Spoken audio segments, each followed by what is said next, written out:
Hello friends, exam hall के YouTube channel में आप सभी का स्वागत है। सो फ्रेंड्स, जितने विद्यार्थी क्लास 10th में हैं और 2024 की तैयारी कर रहे हैं, उन सभी विद्यार्थियों के लिए ये वीडियो काफ़ी महत्वपूर्ण है।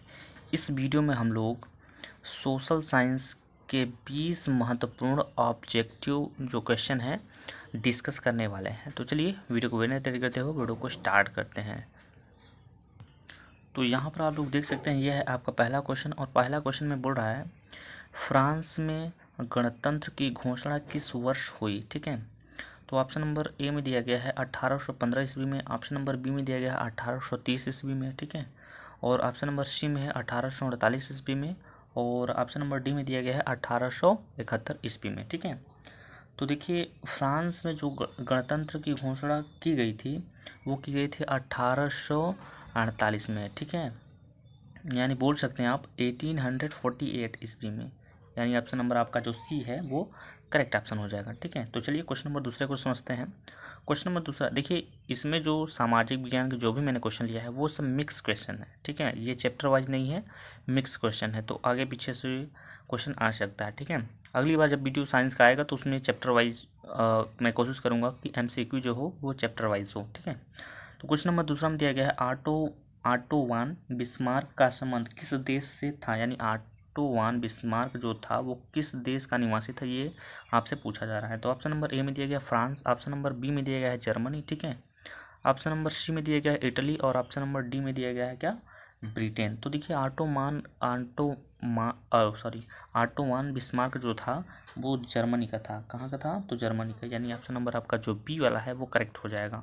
ठीक है, तो चलिए आप समझते हैं क्वेश्चन नंबर तीसरे को। तो क्वेश्चन नंबर तीसरा यहाँ पर है आपका, और क्वेश्चन नंबर तीसरे में दिया गया है, क्या दिया है, तो नेपोलियन की पराजय कब हुई, यानी नेपोलियन कब हारा था। पराजय का मतलब होता है हारना। ठीक है, तो ऑप्शन नंबर पहले में दिया गया है यानी ए में 1814 ईस्वी में, ऑप्शन नंबर बी में दिया गया है 1815 ईस्वी में, और ऑप्शन नंबर सी में है 1816 ईस्वी में, और ऑप्शन नंबर डी में है क्या, 1817 ईस्वी में। ठीक है, तो देखिए नेपोलियन की जब पराजय हुआ कब हुआ था, तो वो हुआ था 1815 ईस्वी में हुआ था, यानी वो हारा था कब है, तो 1815 में। ये डेट याद रखिएगा, क्योंकि ऐसे ही क्वेश्चन पूछे जाते हैं और आप लोग भूल जाते हैं वहाँ पे। ठीक है, तो चलिए अब हम लोग चलते हैं क्वेश्चन नंबर चौथे की ओर। तो यहाँ पर आप लोग देख सकते हैं, ये है आपका क्वेश्चन नंबर चौथा। ठीक है, और क्वेश्चन नंबर चौथे में क्या बोल रहा है कि हिंद स्वराज, ठीक है, क्या बोल रहा है, हिंद स्वराज पुस्तक के लेखक हैं। ऑप्शन नंबर ए में है Sardar Patel, option number B में है बाल गंगाधर तिलक, और ऑप्शन नंबर सी में है Mahatma Gandhi, option number D में दिया गया है सुभाष चंद्र बोस। ठीक है, तो आप सभी लोग जानते होंगे या फिर आपको पता होना चाहिए, हिंदी स्वराज जो है महात्मा गांधी के द्वारा लिखा गया है, यानी ऑप्शन नंबर आपका जो सी वाला ऑप्शन है वो करेक्ट हो जाएगा। ठीक है, तो चलिए अब चलते हैं क्वेश्चन नंबर पाँचवें की ओर। तो ये है आपका क्वेश्चन नंबर पाँचवा। ठीक है, और क्वेश्चन नंबर पाँचवें में दिया गया है प्रथम विश्व युद्ध कब आरंभ हुआ। ठीक है, आरंभ यानी प्रारंभ यानी चालू हुआ। ऑप्शन नंबर ए में दिया गया है 1914 ईस्वी में, यानी 1914 ईस्वी में। ठीक है, ऑप्शन नंबर बी में है 1939, और ऑप्शन नंबर सी में है 1919, और ऑप्शन नंबर डी में दिया गया है क्या, 1942 में। ठीक है, तो देखिए जो प्रथम विश्व युद्ध हुआ था वो हुआ था 1914 में, यानी कि 1914 में हुआ था।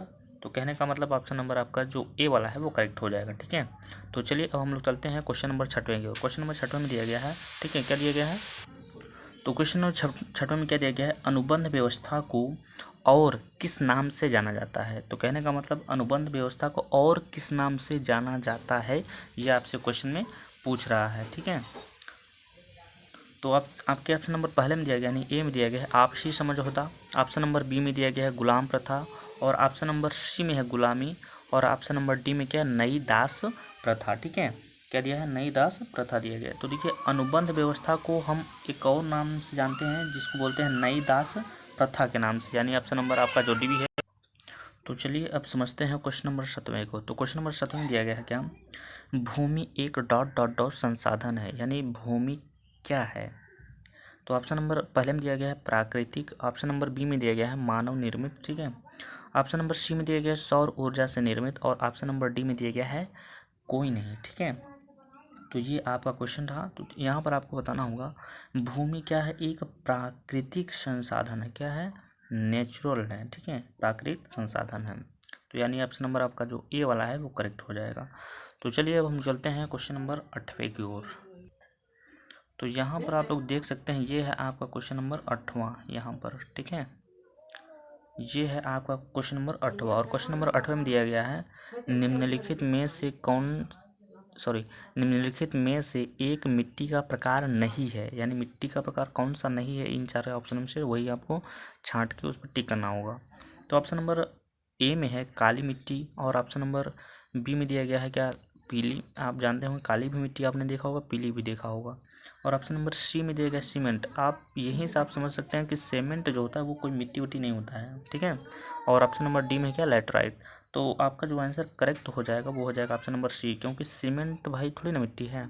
तो ऑप्शन नंबर आपका जो सी वाला है वो करेक्ट हो जाएगा। तो चलिए अब हम लोग चलते हैं क्वेश्चन नंबर 9 की ओर। तो ये है आपका क्वेश्चन नंबर 9 है, 9वां, ठीक है, जिसमें दिया गया है निम्न में से कौन सा अजैविक संसाधन है। क्या है?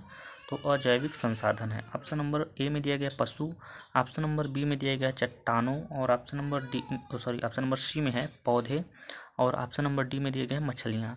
तो यहाँ पर आपसे पूछा क्या रहा है, अजैविक संसाधन, ठीक है, क्या पूछ रहा है, तो अजैविक संसाधन पूछ रहा है। तो अजैविक संसाधन आपका हो जाएगा क्या, ऑप्शन नंबर सी हो जाएगा, यानी पौधे, ठीक है, पौधे हो जाएगा।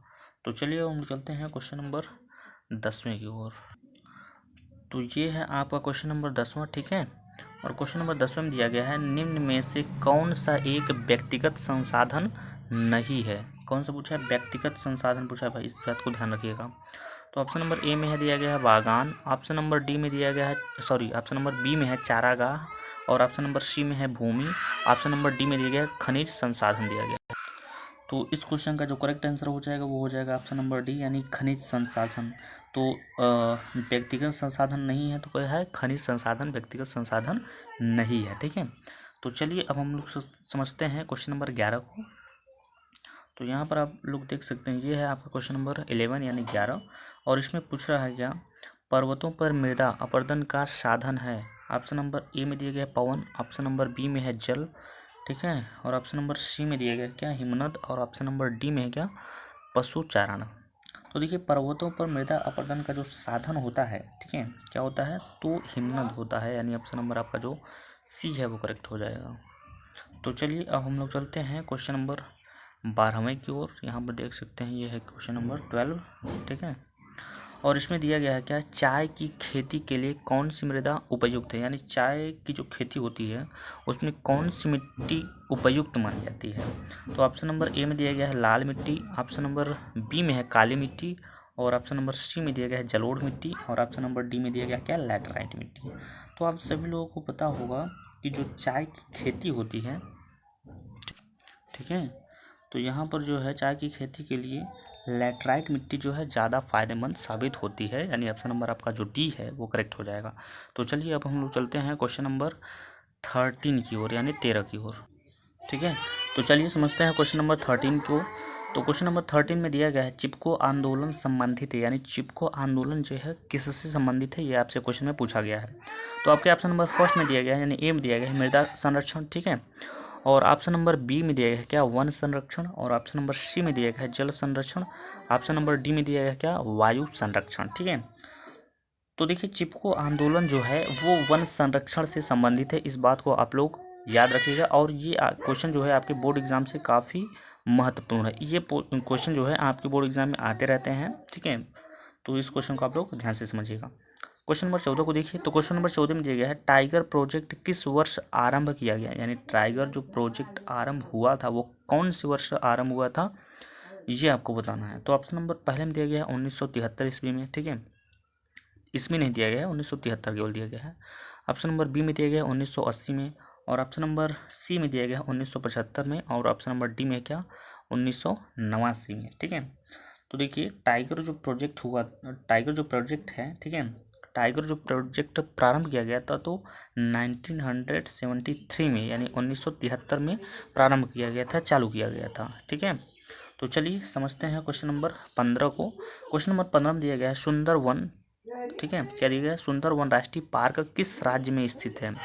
तो देखिए यहाँ पर पार्क से भी क्वेश्चन पूछ लिया गया है यहाँ पर, जबकि ऐसे क्वेश्चन जो है कंपटीशन लेवल में कुछ ज़्यादा ही आते हैं। तो इसका मतलब ये हुआ कि कक्षा 10 में भी आप रहकर कंपटीशन लेवल की जो जीके के पार्ट होते हैं ना, उसको आप लोग कंप्लीट कर सकते हैं। यदि आप आगे चलकर कंपटीशन लेवल की तैयारी करना है आपको, तो क्लास 10th में आपको जीके जीएस आपका मजबूत होना चाहिए। ठीक है, तो यहाँ पर दिया गया है क्या, सुंदरवन राष्ट्रीय पार्क किस राज्य में स्थित है। तो ऑप्शन नंबर ए में दिया गया है असम, ऑप्शन नंबर बी में दिया गया है उड़ीसा, ठीक है, ऑप्शन नंबर सी में है पश्चिम बंगाल, और ऑप्शन नंबर डी में है क्या, उत्तर प्रदेश में है। ठीक है, तो जो सुंदरवन राष्ट्रीय पार्क जो है वो पश्चिम बंगाल में स्थित है, यानी ऑप्शन नंबर आपका जो सी है वो करेक्ट हो जाएगा। तो चलिए अब हम लोग चलते हैं क्वेश्चन नंबर 16 यानी कि 16 की ओर। ठीक है, क्वेश्चन नंबर 16 को समझते हैं। तो यहाँ पर देख सकते हैं ये है आपका क्वेश्चन नंबर 16। ठीक है, और क्वेश्चन नंबर 16 में क्या दिया गया है उसको पढ़ते हैं हम लोग। दिया गया है भारत में कितने प्रतिशत स्तनधारियों के लुप्त होने का, ठीक है, खतरा है। यहाँ पे देख सकते हैं खतरा लिखा हुआ है, यहाँ पे थोड़ा सा आ नहीं पाया ना, तो खतरा है। तो ऑप्शन नंबर ए में दिया गया है 10%, ऑप्शन नंबर बी में दिया गया है 20%, और ऑप्शन नंबर सी में है क्या 30%, ऑप्शन नंबर डी में दिया गया है 40% यानी 40%। तो यहाँ पर देखिए भारत में जो स्तनधारियों की प्रतिशत है कुल खतरा होने की, विलुप्त होने की, तो वो है 20%। 20% ऐसे स्तनधारी हैं जिनको जो है लुप्त यानी कि एकदम विलुप्त खत्म हो जाने का खतरा है 20%। ठीक है, तो चलिए अब हम लोग चलते हैं क्वेश्चन नंबर 17 की ओर। क्वेश्चन नंबर 17 ये है आपका, देख सकते हैं क्वेश्चन नंबर 17 में दिया गया है भारत की पहली नदी घाटी परियोजना किस नदी पर बनाई गई। ठीक है, ऑप्शन नंबर पहले में दिया गया है दामोदर, ऑप्शन नंबर बी में दिया गया है नर्मदा, और ऑप्शन नंबर सी में है कोसी, और ऑप्शन नंबर डी में है क्या चिनाब। ठीक है, तो ये आपका क्वेश्चन रहा। तो आप सभी को पता होना चाहिए भारत की पहली नदी घाटी परियोजना जो हुई थी मतलब किस नदी पर, तो वो हुआ था दामोदर नदी पर, यानी ऑप्शन नंबर आपका जो ए वाला है वो करेक्ट हो जाएगा। ठीक है, तो चलिए अब हम लोग चलते हैं क्वेश्चन नंबर 18 यानी 18 की ओर। यहाँ पर देख सकते हैं, तो ये है आपका क्वेश्चन नंबर 18, और 18वें क्वेश्चन में क्या बोल रहा है, टिहरी, क्या बोला है, टिहरी बांध परियोजना किस राज्य में स्थित है। अब यहाँ पर राज्य से क्वेश्चन पूछा, यानी बांध जो है किस राज्य में है। तो ऑप्शन नंबर ए में है पंजाब, ऑप्शन नंबर बी में है गुजरात, और ऑप्शन नंबर सी में है उत्तराखंड, ऑप्शन नंबर डी में दिया गया है क्या मध्य प्रदेश। ठीक है, तो देखिए टिहरी बांध परियोजना जो है वो उत्तराखंड नामक एक राज्य में है जो कि भारत में है। ठीक है, तो चलिए अब हम लोग चलते हैं क्वेश्चन नंबर 19 यानी कि 19 की ओर। तो ये है आपका क्वेश्चन नंबर 19, और क्वेश्चन नंबर 19 में दिया गया है क्या, सलाल बांध किस नदी पर बना है, यानी सलाल बांध जो है वो किस नदी पर बना है। ये बांध का दूसरा क्वेश्चन है नदी वाला। ठीक है, ऑप्शन नंबर ए में दिया गया है महानदी, ऑप्शन नंबर बी में दिया गया है सतलज, जिसे सतलुज भी बोल सकते हैं, सतलुज, तो कहीं कहीं आपको सतलुज मिलेगा यहाँ पर। ऑप्शन नंबर सी में दिया है चिनाव, और ऑप्शन नंबर डी में क्या दिया गया है, तो कृष्णा दिया गया है। ठीक है, तो सलाल बांध जो है चिनाव नदी पर बना है, इस बात को आप लोग अच्छे से याद कर लीजिएगा, यानी ऑप्शन नंबर आपका जो सी है वो करेक्ट हो जाएगा। तो चलते हैं इस वीडियो के लास्ट क्वेश्चन यानी क्वेश्चन नंबर 20 यानी 20 की ओर चलते हैं। तो ये है आपका क्वेश्चन नंबर 20वां, और इसमें पूछा जा रहा है इनमें से कौन सी एक फलीदार फसल है। ऑप्शन नंबर ए में दिया गया दालें, ऑप्शन नंबर बी में दिया गया है मोटे अनाज, और ऑप्शन नंबर सी में दिया गया तिल, ऑप्शन नंबर डी में दिया गया क्या ज्वार तिल। ठीक है, तो देखिए इसमें क्या पूछा जा रहा है, फलीदार फसल पूछा जा रहा है। तो दालें जो होता है ये एक फलीदार फसल है। ठीक है, तो इस क्वेश्चन का जो करेक्ट आंसर हो जाएगा वो हो जाएगा ऑप्शन नंबर ए। ठीक है, इस वीडियो में मैंने आपको 1 से लेकर क्वेश्चन 20 तक बताया है जो कि सोशल साइंस का था। आई होप आप सभी लोगों को ये क्वेश्चंस काफ़ी अच्छे लगे होंगे। तो इस वीडियो में बस इतना ही, मिलते हैं नेक्स्ट वीडियो में, तब तक के लिए जय हिंद जय भारत।